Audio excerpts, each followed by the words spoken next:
Alright guys, what's going on? Welcome back to Chris's Sports Corner. Real quick, man, hope everybody's having a great Saturday. Man, I just want to take the opportunity time out to say thank you guys, thank you so much for the support. And man, it's Saturday, right? Whatever Saturday means to you, I hope you're enjoying your Saturday, man. Saturday means a lot for a lot of different people. You know, some people feel like it's a full-on work day. Some people feel like it's a full-on rest day. Whatever today is to you, be the best at it. Now, I want to caveat something real quick because I know, because I get this comment in my comments a lot. Hey man, you're a Laker fan. Why you ain't saying nothing about? Why you ain't talking about the Lakers? Well, the Lakers didn't have a damn draft pick, so I can't talk about their draft picks. All right, so that's why I'm talking about the Raptors draft pick, man. And yeah, so I get that sometimes. Like, are you really? Yeah, I'm really a Laker fan, but what you want me to talk about? They phantom pick? All right. So second round draft picks for the Toronto Raptors. First was Dalano Banton. Now, obviously, I'm gonna mess his name up. I mess up a lot of you guys' name. It's not personal. I just can't pronounce it. But this I'm gonna tell you now. The two second round picks was interesting because they both was point guards. But as you can see, one thing you're noticing is these are, with Banton at least, he's not a small point guard. You know the Raptors currently have like they got smaller point guards, right? Steady Freddie ain't that tall. Kyle Lowry isn't that tall. So you notice that they're on the smaller side. So let's talk about Banton now. First of all, before I get into this, I'm gonna tell you guys, I'm gonna read what they say about him. I'm gonna give my input and what I think it means for the Raptors. But I'm learning this a lot like you guys because I'm not gonna act like I knew him a lot because I didn't.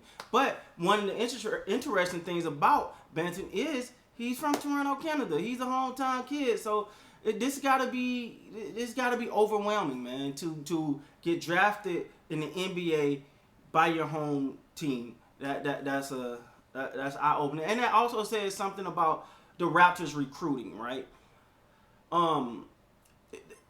It says that they understand the landscape, but they also don't mind looking right at home. They don't mind looking right at home to see what they got or look everywhere. That's just good scouting. So let's break it down, man. Let's see, Dalano Banton. It was a sophomore when he came out. He's 6'9", 204. They got him listed at they got him listed as a point guard, but I don't see him as a point guard. Went to Nebraska. He from Toronto, Canada. Toronto, Ontario, Canada. Before Nebraska, he was at Western Kentucky. All right, so his last season, this past season in college, they say he stepped into the lead guard role in his first season at Nebraska. 6'9", played in all 27 games, including 22 starts, averaged 9 points per game while leading the Huskers in both rebounding and assists per game. He ranked 9th in the Big Ten in assists, 15 in block shot, 18th in rebound. Banton became the first player in 1972 to lead Nebraska University, in both rebounding and assists, while he topped the Huskers in block shots, ranked 3rd in steals. His 2020-2021 season was highlighted by the second triple-double in school history. He had 13 points, 11 rebounds, 10 assists in just 21 minutes. He was one of just 18 Division I players with a triple-double, including 4 by Power Conference players.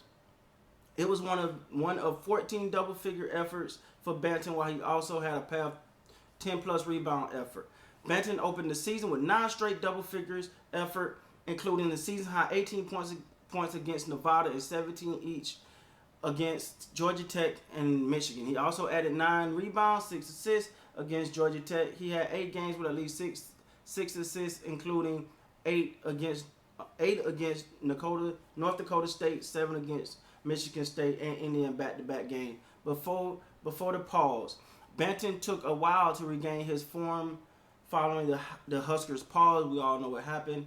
The world went through it, but played better coming off the bench in NU's last 5 games. He had 14 points, 8 rebounds, 14 points, including 7 in a decisive 11-2 run to spark Nebraska win over the Golden Gophers. So when you look at this, what if when hearing all of that, what's the one thing you think about? This young man is an all-around player. He's getting triple doubles in college. Now, will he translate well to the NBA? I think when you look at these players, sometimes you got to stop and go, wait. You put him on a team with good development. He's all a team like the Raptors are known for their player development. So you put him there, and then you include the fact that he's already willing to do everything. The rebounds, the assists. He got triple doubles in college. So I'm saying that to say the fact that he could be more than he's gonna be one of those guys that the first thought that come to mind is like a Josh Hart. Some of you may be familiar with Josh Hart. Some of you may not be familiar with him. Josh Hart came to the Lakers. Now he's with the Pelicans. If you don't leave or nothing.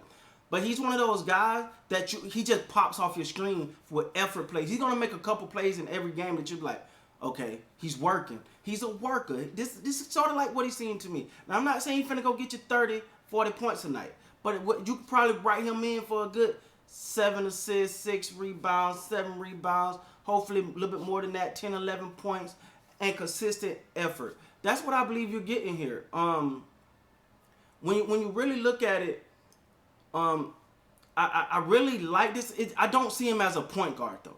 So even though they got him as a guard, I don't see him as a point guard. Maybe a 2, preferably a 3, somewhere up in there because of his size. Because he's not gonna take Steady Freddy's spot. So unless you tell me coming off the bench, but 6'9" point guard coming off the bench, hey, that could work, man. I don't know their exact plans for him, but I know this young man got to be uber excited being a Toronto native and then get to play for the Toronto Raptors. It's like it all come full circle for this young man. So I just got to say, for one, congratulations to him. That's definitely something that maybe not every player dream, but most players were like, man, if I could play for because you grew up watching the team, you grew up liking the team, you're from there, you probably know them best, and then you get the opportunity to go there and play. It could be something magical. So I was just pulling up some of his stats here. He's an all-around guy. He's gonna get rebounds, he's gonna get assists. I think it's a great pickup, a great draft, a great pick in the second round. And I honestly believe, give him a couple years, you're gonna hear his name a lot because of this is the thing. When you got a scorer that can score, then that's what they do. You can expect to see a lot of them. But on the flip side of that, when you have a player like this, a player like a Josh Hart or Alex Caruso or I forgot the guy from Toronto that's already there. He's like one of my favorite. His name ain't popping on the top of my head right now. I think he plays center or a power forward, but y'all know who I'm talking about. But anyway, he's another guy that's always around the ball, always making plays. It's hard not to play those guys because you don't have to question whether you're going to get 100% effort from them or not. So I just want to say congratulations. Thank you guys for support, for watching the channel. I'm going to do another video on the other second round pick as well. But I actually really, really like this. I like this. I think this could possibly be a second round steal right here that nobody's talking about. This draft is shaping up to be a lot. All right, guys. So thank you guys so much. With that being said, please like, comment, subscribe to the channel. And until next time, you guys be great.